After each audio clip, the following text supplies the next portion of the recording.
हा एक अजीब संयोग आहे की वंदे मातरम गीत लिहिण्याची 150वी जयंती आहे आणि ज्या बंकिमने वंदे मातरमची रचना केली त्या बंकिमच्या बंगालमध्ये वंदे मातरम म्हणणारे लोक सत्तेवर येणार आहे आणि वंदे मातरमचा विरोध करणारे लोकांना घरी पाठवण्याचं काम बंगभंग आंदोलनात ज्या बंगाल्यांनी साथ दिली होती त्या सगळ्यांनी मिळून घेतलेलं आहे।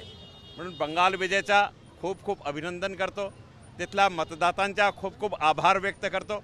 जंगलराजपासून बंगालची मुक्ती मिळवून देण्यासाठी मतदातांनी जे एकत्र येऊन प्रयत्न केले, एक आंदोलनच उभा केला, त्याची प्रतिक्रिया म्हणून भारतीय जनता पक्ष मोठ्या संख्येने बहुमत प्राप्त करून बंगालमध्ये सत्ता स्थापन करत हा दिसत आहे। आता जंगलराजपासून मुक्ती होऊन शासनाच्या स्वशासनाच्या आणि राष्ट्रवादाच्या शासन तिथे स्थापित होईल अशी खात्री आहे। भारत माता की जय।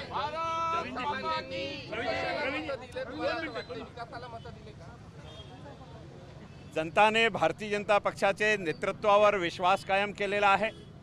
संपूर्ण देशभरात जिथे जिथे भाजपची सत्ता आहे तिथे तिथे झालेलं कामं आणि बंगालला लागूनच असलेला ओडिशा असो किंवा बिहार असो त्यामध्ये झालेले विकास कामं आणि कमी वेळात केलेले विकास कामं हे जनतेने आपल्या डोळ्याने स्वतः बघितलं आहे आणि बरेचसे बिहारचे लोक, ओडिशाचे लोक श्रमिक म्हणून तेथे काम करतातच, म्हणून त्यांच्या माध्यमातून भाजप शासित राज्यांमध्ये झालेला विकास आणि ममताचा राज्यात झालेला बंगालचा नुकसान हे लोकांनी आपल्या डोळ्यातनं पाहिलेलं आहे। आणि ज्या प्रकारे क्राईम वाढला होता, ज्या प्रकारे एक विशिष्ट धर्माला पुढाकार देऊन बाकीच्या लोकांना त्रास देण्याची यंत्रणा सुरू होती, त्याच्या विरोधात जाऊन त्या जनतेने हा मतदान दिला आहे आणि भारतीय जनता पक्षाच्या सोबत पूर्ण जनता उभी राहिली आहे।